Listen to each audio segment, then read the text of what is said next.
Salut bien-aimés, mes frères et sœurs en Christ.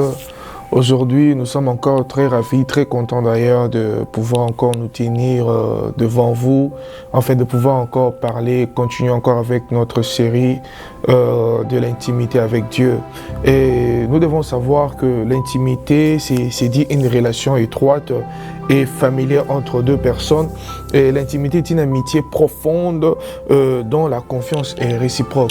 Et c'est entre nous, parmi nous, nous avons ce genre de personnes qu'on appelle des amis intimes, des personnes intimes, que nous avons l'habitude de partager nos désirs, partager nos problèmes, nos soucis.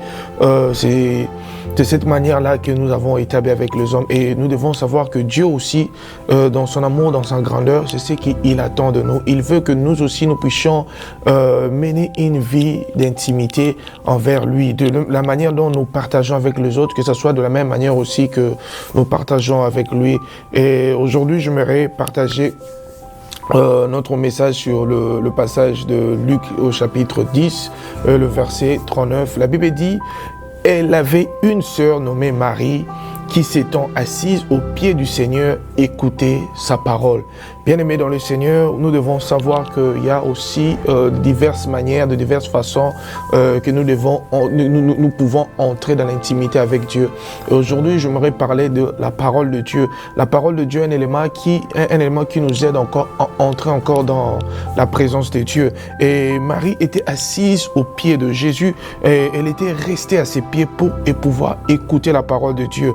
Oui, pour pouvoir écouter la parole de Dieu, parce qu'elle voulait que Jésus-Christ puisse encore lui communiquer quelque chose, lui communiquer sa parole. Parce que quand nous demeurons dans sa parole, dans la parole de Dieu, nous écoutons Dieu nous parler. Et quand nous demeurons dans sa parole, c'est comment s'établit une vie d'intimité. Vous savez, Dieu, il a l'habitude de nous parler, mais Dieu parle de différentes manières. Oui, certainement, oui, c'est vrai, Dieu parle par des songes, il parle par beaucoup de choses. Mais quand nous méditons sa parole, quand nous sommes plongés dans sa parole, c'est en ce moment-là que nous recevons une parole venant de lui. Il nous apporte la révélation par rapport à ce qu'on lit, il nous apporte la révélation par rapport à ce que il nous communique sa pensée quand nous méditons, quand nous lisons sur sa parole. Oui, Marie avait compris et elle avait fait la bonne part des choses. Et la bonne part des choses, c'était de rester au pied du Maître. Et quand nous restons au pied du Maître, Dieu, il établit cette communion, il établit cette intimité envers sa personne. Parce que quand nous demeurons à ses pieds, il nous enseigne. Il nous parle, il nous communique sa pensée.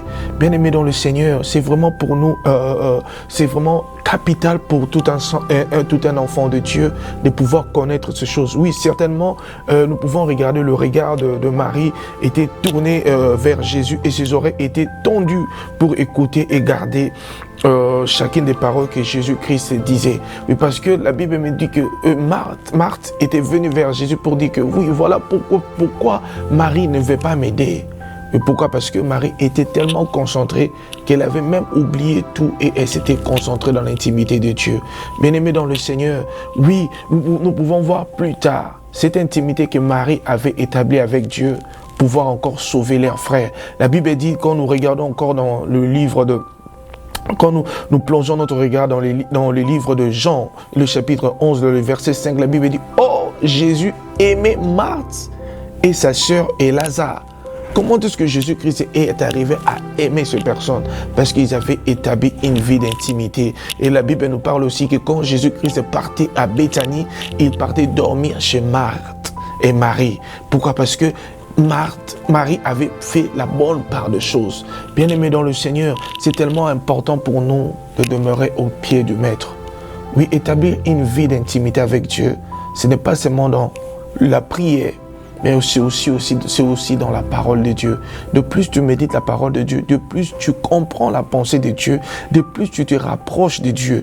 Vous savez, la Bible dit une chose: vous connaîtrez la vérité et la vérité vous affranchira. Et cette vérité, quand la vérité vient vous affranchir et tu comprends maintenant, parce que demeurer un ami intime de Dieu, c'est d'abord connaître sa personne, c'est d'abord connaître qui il est. Parce que tu ne peux pas dire que non, celui-ci est mon ami.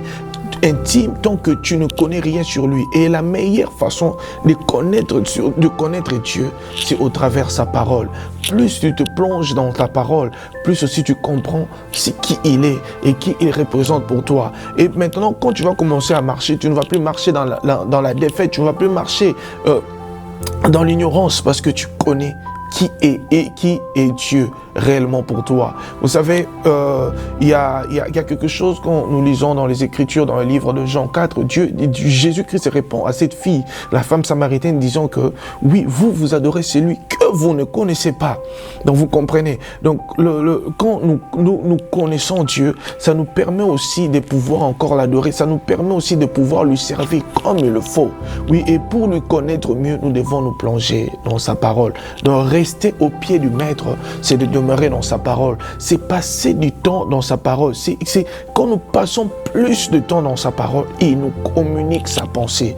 Et quand il nous communique sa pensée, nous connaissons qui il est réellement. Et ça nous permet aussi de pouvoir encore l'adorer comme il se doit, de pouvoir encore passer plus de temps avec lui. Bien-aimé dans le Seigneur, Dieu a besoin de cette vie d'intimité. Il est l'ami véritable. Et cet ami véritable, il a besoin de toi. Il veut que tu puisses établir une communion avec lui. Et quand tu établis cette communion avec sa personne, il va changer ta vie. Il va transformer ton histoire. Bien-aimé dans le Seigneur, la vie chrétienne, ce n'est pas seulement sur le matériel, ce n'est pas seulement sur ce que Dieu peut accomplir dans notre vie, mais la vie chrétienne, c'est une vie d'intimité, une vie où quand on est tellement, quand tu es plongé dans son intimité, il arrive à transformer ta personne plutôt. Et quand tu vas commencer à l'écouter, tu vas dire, oh, quand les gens vont commencer à t'écouter, les gens diront, ok, non, tu n'es plus la même personne qu'on a connue hier. Tu es une personne transformée. D'où vient cette transformation-là? C'est en passant le temps dans la présence de Dieu. Et quand tu passes le temps dans la présence de Dieu, tu demeures dans sa présence, tu deviens un ami intime de Dieu, et ce Dieu-là va réaliser et accomplir beaucoup de choses. Bien-aimés dans le Seigneur, arrêtons d'être ce genre de chrétiens comme Marthe. Oui, elle avait Jésus était là, mais elle s'occupait de choses de la maison. Elle se préoccupait de choses qui n'étaient pas capitales, des choses passagères. Et souvent, nous étant qu'enfants de Dieu, quand nous voulons, nous ne passons pas suffisamment de temps dans la méditation de la parole de Dieu.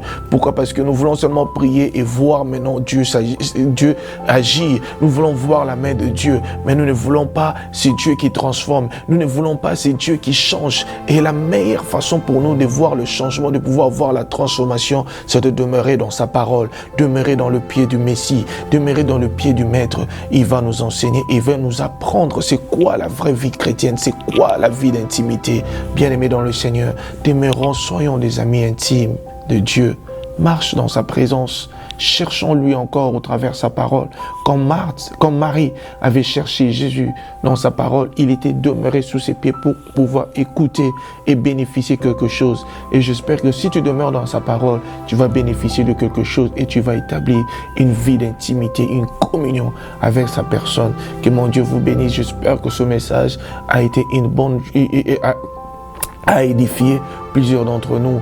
Et cette série de messages sur l'intimité de Dieu, nous allons continuer à vous partager encore ces séries qui va prendre encore, je ne sais pas, peut-être 5 ou 6 vidéos, mais j'espère que ça sera une bénédiction pour nous. Et une façon aussi, ça sera encore une façon pour nous de pouvoir encore nous rapprocher encore plus de Dieu. Laisse que mon Dieu vous bénisse et que sa grâce, que sa faveur soit votre partage. Soyez bénis au nom de Jésus. Merci.